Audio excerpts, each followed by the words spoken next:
Buenas tardes y bienvenida a tu programa Bebé en Casa. Por supuesto que recibimos a toda la familia. Y el programa de hoy lo dedicamos a los niños celíacos. Aunque es poco frecuente, hay pequeños que tienen este trastorno y deben seguir una dieta rigurosa. Hoy proponemos algunos consejos para que tengan una mejor calidad de vida. Así que buenas tardes a todos y síganos.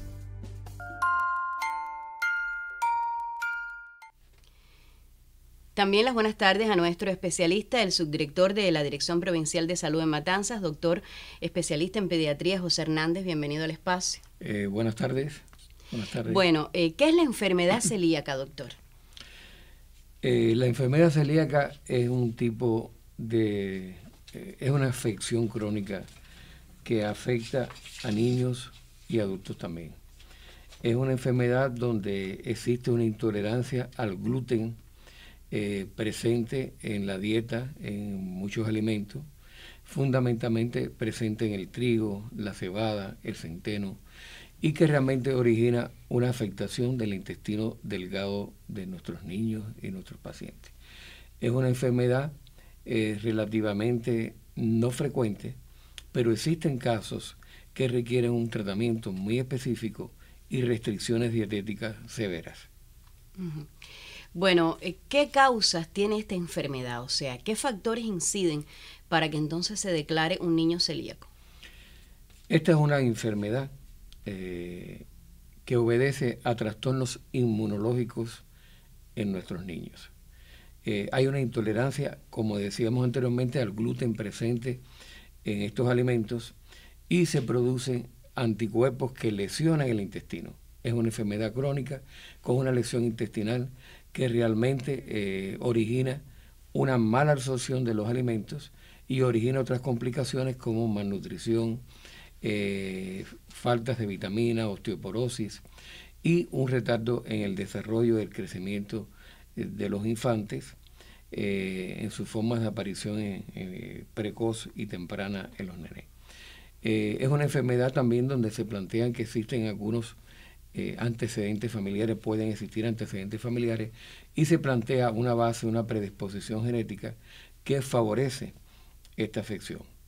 Pero no obstante, hay medidas que tenemos que realizar, orientaciones a cumplir desde que nacen nuestros niños y volvemos a caer en el tema de una buena lactancia materna para preparar y fortalecer el intestino.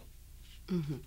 Bueno, entonces, ¿con qué edad se diagnostica la enfermedad celíaca aproximadamente? Las premisas para que se produzca la introducción por ejemplo, la harina de trigo, la cebada, el centeno, uh-huh. Y por lo tanto los primeros meses cuando tenemos una lactancia materna exclusiva, que es lo que debemos administrar, no hay manifestaciones. Las manifestaciones comienzan usualmente y son más manifiestas ya después del año de vida, 2 años de vida, aunque hay diagnósticos a veces tardíos, depende de las formas clínicas que tenga esta afección.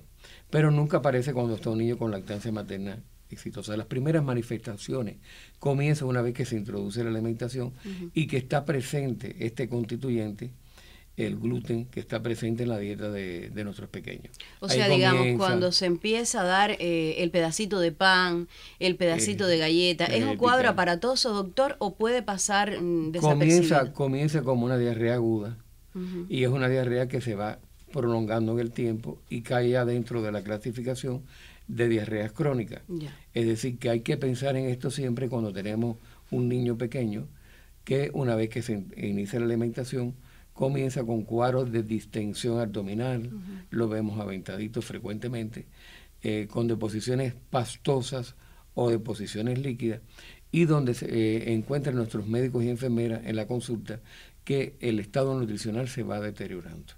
Hay que pensar en esto, y una de las primeras cosas que tenemos que hacer es de inicio interrumpir el gluten hasta que definamos o no un diagnóstico. Claro, sí, una medida preventiva. De momento. Bueno, las manifestaciones más comunes, ya usted decía que es este cuadro de diarrea. ¿Ellos tienden a rechazar este alimento o quieren, no saben, por supuesto? Recordemos que el gluten forma parte de una diversidad de alimentos muy ricos, que nos gustan. Claro. Que nos gustan y le gustan a los niños. Sí.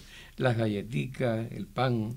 A los niños de 2, 3 años les encantan las pizzas, las pastas, y por lo tanto estas cosas no las toleran. Hay distensión abdominal. En ocasiones hay niños que no tienen francamente una diarrea, y la principal característica que tiene es el abdomen prominente, el abdomen distendido. Esto es un signo de alarma. Es un proceso inflamatorio crónico que toma el intestino, y realmente la distensión es uno de los elementos clave. Claro. En ocasiones hay niños, y conozco casos de pacientes a los cuales se le ha hecho el diagnóstico ya en una infancia tardía, después de los 5, 6, 7 años. Incluso adultos también que han tenido trastornos digestivos leves y pueden ser celíacos. Dígame usted.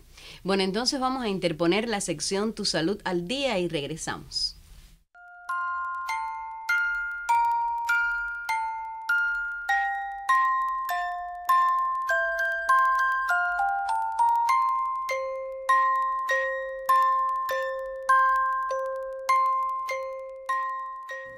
Hoy te encendemos las alarmas ante el uso de los antitusivos. ¿Qué son?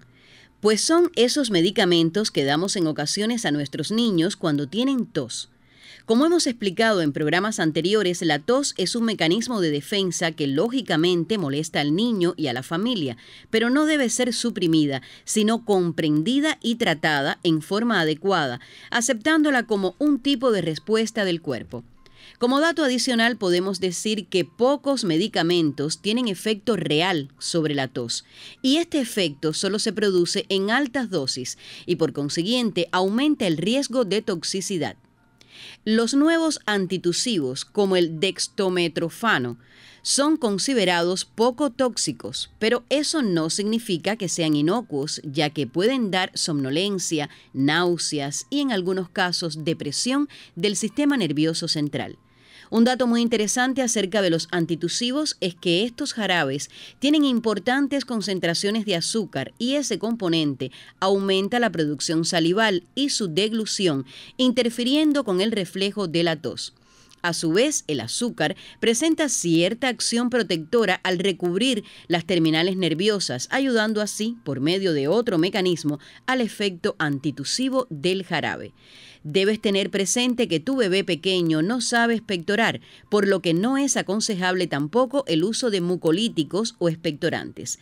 Estos solo tendrán un efecto negativo. Siempre consulta con el pediatra antes de darle jarabes para la tos y otros medicamentos a tu niño. Bueno, si regresamos al tema niños celíacos en este espacio de Bebé en Casa. Hoy nuestro programa, por supuesto, está abordando un tema que, como decía el doctor, no es muy abundante, ¿no? Pero según una investigación previa, ¿no?, para realizar nuestro programa de hoy, existe también la forma atípica de esta enfermedad. Dicen los estudios que puede presentarse en niños más grandes, usted lo decía, y ellos manifiestan solamente esa distensión abdominal y trastornos del crecimiento, anemia crónica. Esto es así, doctor. ¿Cómo la familia puede darse cuenta quizás para evitar que se descubra tardíamente, o es que es un cuadro que simplemente no da señales? La aparición, decíamos, de distensión abdominal ya es un hecho que nos alerta.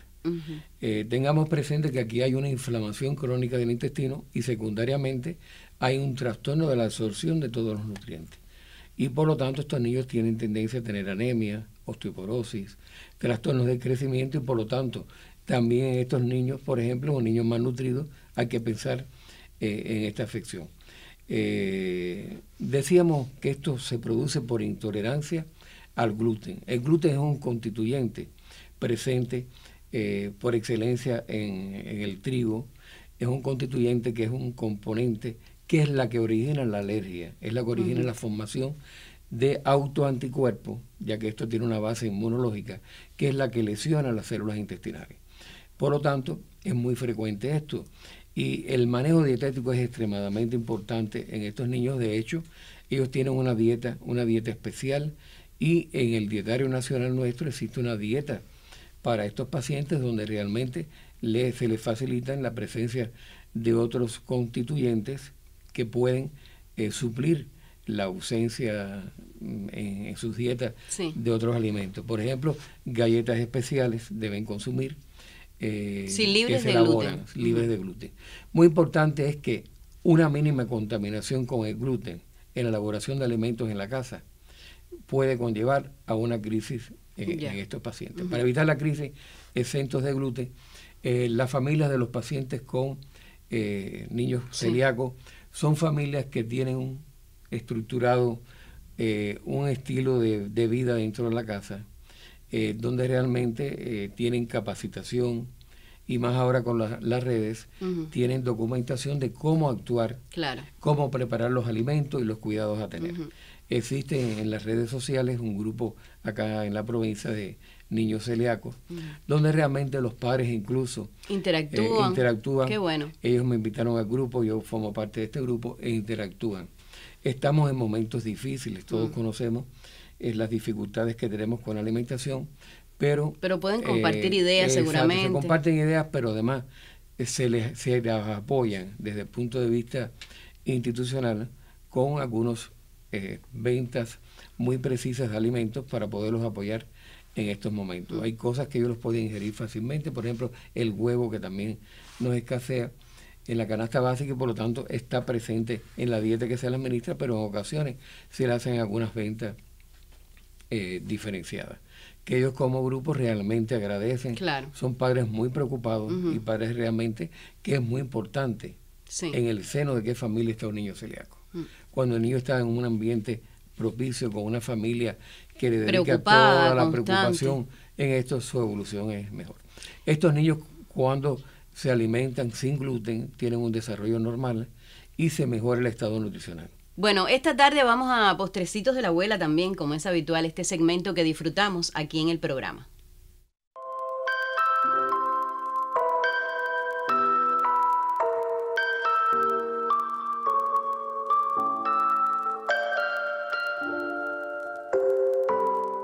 Esta receta de palomitas de maíz es muy sencilla y deliciosa.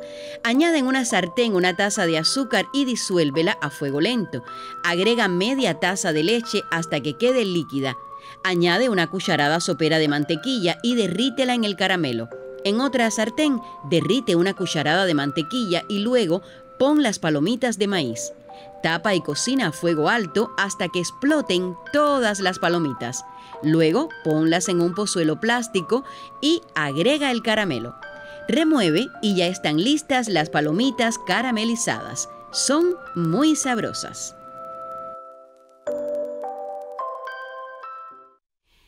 Bueno, siempre buscando novedades también en el programa, las palomitas de maíz que tanto nos gustan, bueno, en este caso dulces.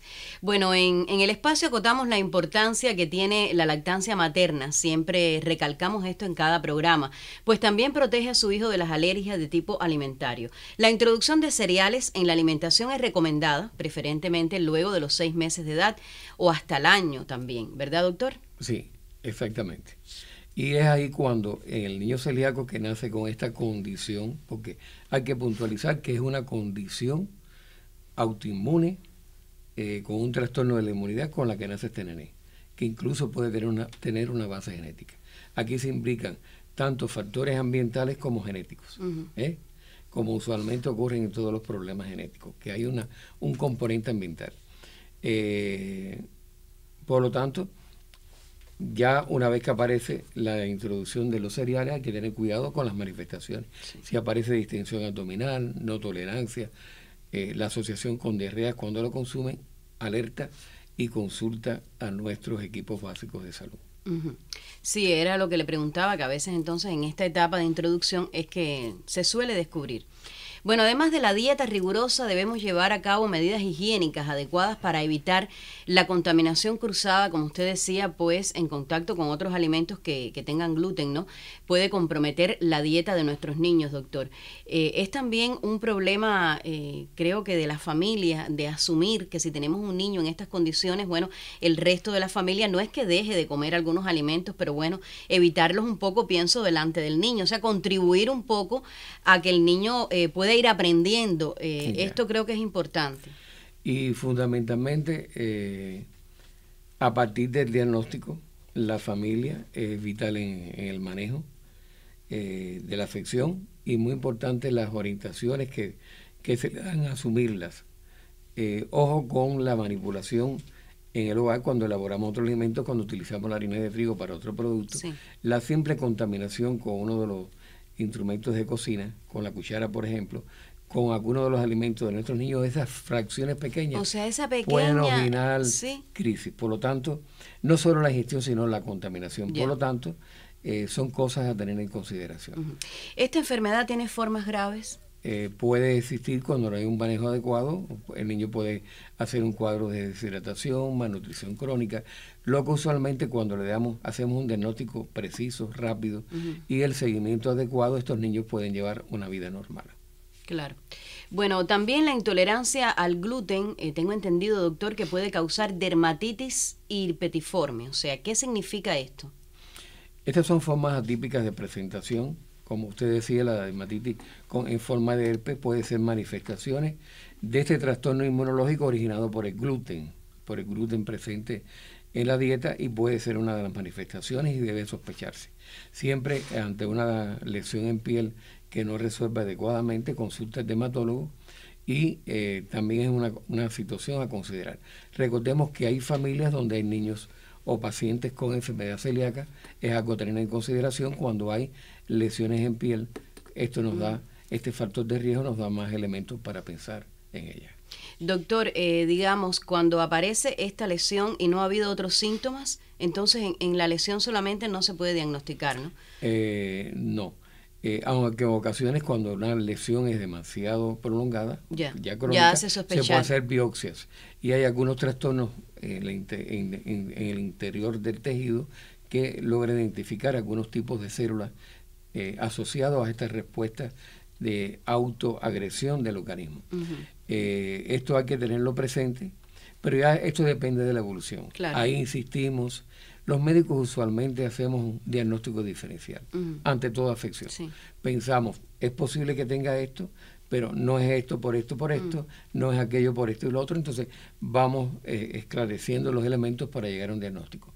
No hay que pensar en una enfermedad celíaca ante una simple diarrea, claro, ante eventos tranquilos. No queremos tampoco sobrevalorar esta situación. Es una afección relativamente poco frecuente, en la que hay que pensar, pero la evolución es la que determina. Y son diarreas y procesos crónicos los que nos hacen pensar, claro, en esta posibilidad. No, además el programa llega a todos, ¿no? Y entonces, aunque haya un solo televidente con estas características, bueno, pues para él son estas informaciones también. Y a modo de conocimiento general para la población, que es interesante. Bueno, entonces vamos a Minuto para Aprender, otro de los gustados segmentos de nuestro programa.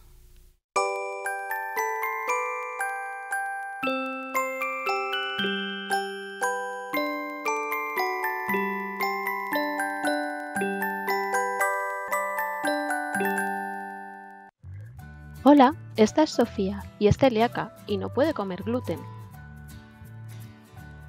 ¿Y qué es el gluten? Es un componente muy pequeñito que no podemos ver a simple vista que tienen determinados cereales, como el trigo, el centeno y la cebada.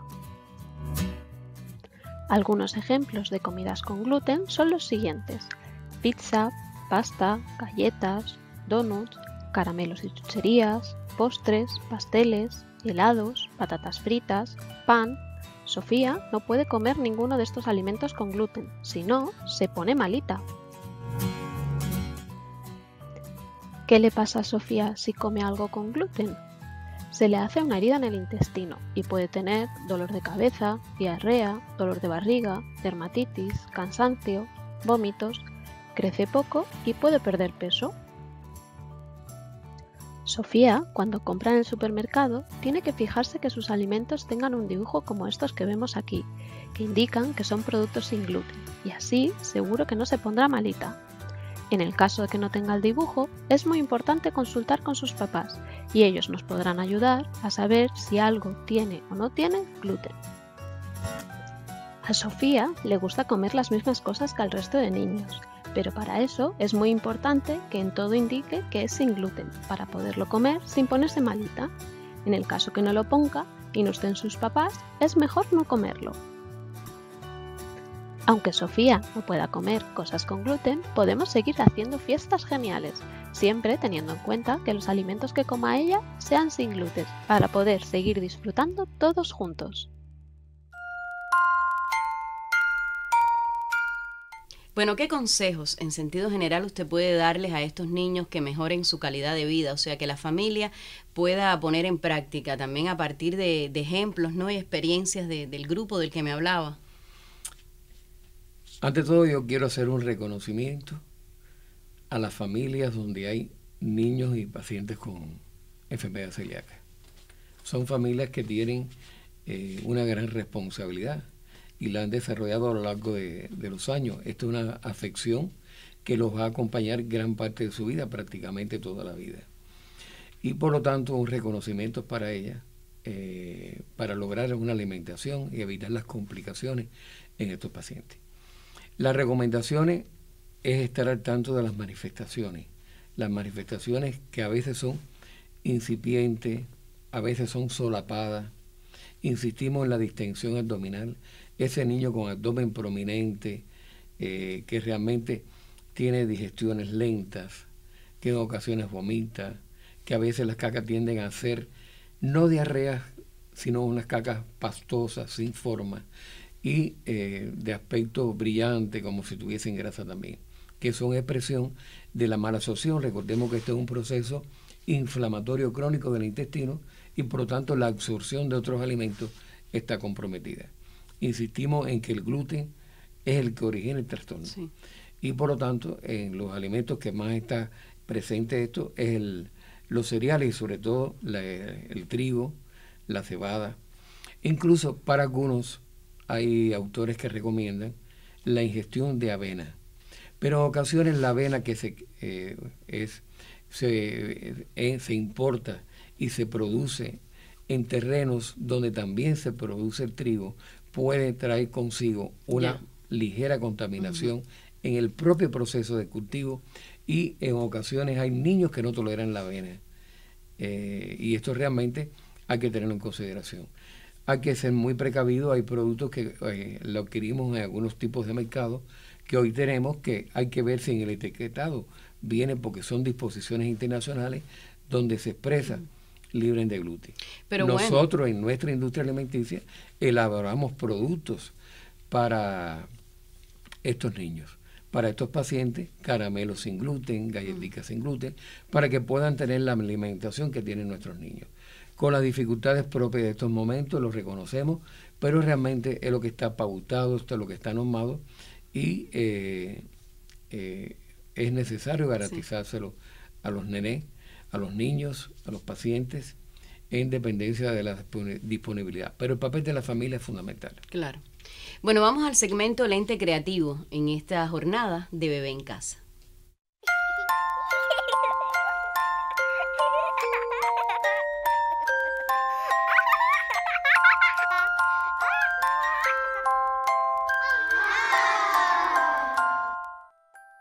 Esta es tu sección Lente Creativo. Podrás enviarnos tus fotos o videos de los momentos más lindos que compartas con tu bebé en casa.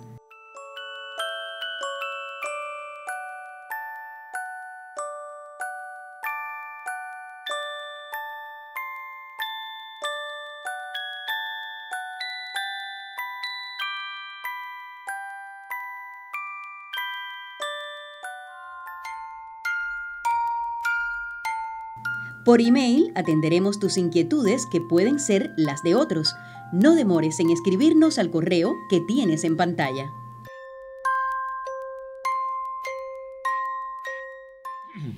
Bueno, las fotos cortesía de Pixel Studio, pero recuerde que usted a ese correo nos puede enviar las fotos de sus nenés, de la familia y de los momentos que comparta con su hijo. Bueno, vamos a dar ya las precisiones finales del espacio, y estábamos comentando también el doctor y yo que en cuanto a los estudios científicos en medicina, casi todo lo recomendado, o sea, lo que no debemos consumir en exceso es agradable. Esto sin dudas, ¿no? Es rico, como decimos los cubanos.